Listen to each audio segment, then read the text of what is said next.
150 বছৰীয়া বৰপেৰা ঐতিহাসিক ঢেকীয়াখোৱা বৰনামঘৰৰ সংগ্ৰহালয়লৈ দান কৰিলে ইছলাম ধৰ্মী পৰিয়ালে।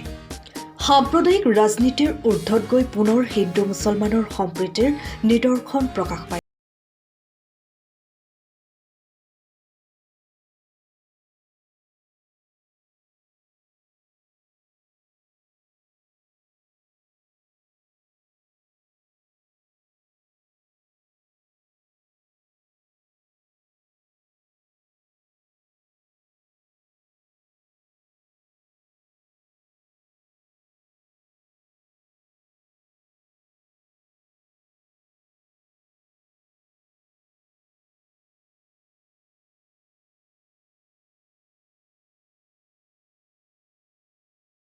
তেওঁলোকৰ ঘৰত সযতনে ৰখা 150 বছৰ পুৰণি এটা বৰপেৰা আনুষ্ঠানিকভাৱে মাধৱদেৱ প্ৰতিষ্ঠিত ঐতিহাসিক ঢেকীয়াখোৱা বৰনামঘৰৰ সংগ্ৰহালয়লৈ প্ৰেৰণ কৰে। উল্লেখযোগ্য যে ডাক্তৰ আলহাজ আব্দুল ৰহমান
প্ৰথম পূৰ্ণিমাৰ দিনাখনে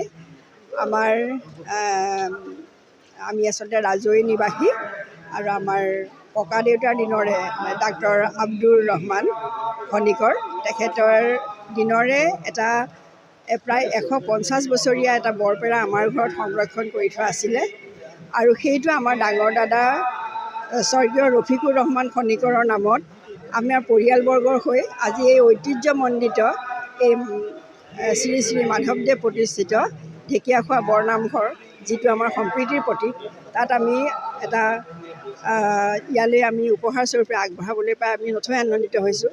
আৰু নামঘৰৰ কমিটিয়েও যেতিয়া আমি যোগাযোগ কৰিছিলোঁ, তেওঁলোকে অতি আগ্ৰহেৰে এই বৰপেৰাটো সুন্দৰভাৱে সংৰক্ষণ কৰি ৰাইজৰ কামৰ বাবে আদৰি লোৱাত আমি যথেষ্ট সুখী। এই বৰনামঘৰ ভাগি মহাপুৰুষ মাধৱপুৰুষে এগছি গুৰুবন্তি জ্বলাই এই পবিত্ৰ তীৰ্থক্ষেত্ৰ প্ৰতিষ্ঠা কৰিছিল। এই নামঘৰ সকলোৱে জ্ঞাত, এই জাতি ধৰ্ম বৰ্ণ ভাষা নিৰ্বিশেষে সকলোৱে এই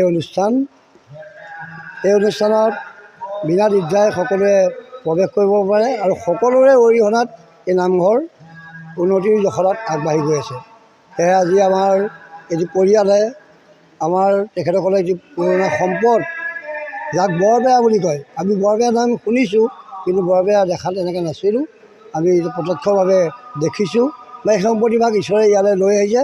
তেখেতসকলে পুৰণা সম্পত্তিভাগ আমাৰ ইয়াত দান কৰিছে বা আমিও সংৰক্ষণ কৰি ৰাখিম আৰু সেয়েহে আমি এই পুৰণা যি সম্পদ, এই সম্পদভাগ দৰ্শন কৰিব পৰাকৈ যদি আমি ৰাখিব পাৰোঁ, যাৰ নাম বৰপেৰা, আজিকালি ল'ৰা ছোৱালীয়ে বৰপেৰা চিনিয়ে নাপায়, তথাপিতো আমি ভাল ধৰণে যেনেকৈ আমাৰ গুৰুজনৰ মুখাভাগ আমি সংৰক্ষণ কৰি আহিছোঁ বা তেনেকুৱা আমাৰ যিখিনি পুৰণা সম্পদ আমিতো মিউজিয়াম বনাম বুলি কৈ আছোঁ, যে মিউজিয়ামত হ'লেও আমি ৰাখি এই বৰপেৰাভাগ ৰাইজক আমি দেখুৱাম আৰু তেখেতসকলৰ পৰিয়ালৰ সকলোজনকে আমি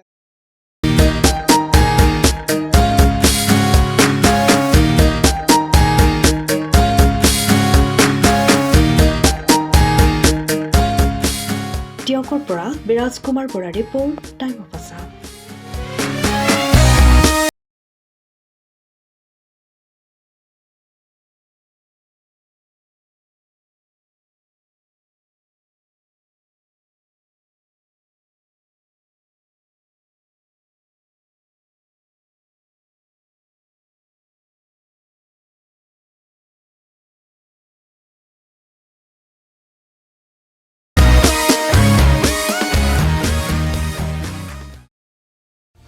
সময়ৰ খবৰ সময়ত পাবলৈ ফ'ল' কৰক টাইম অফ আছাম।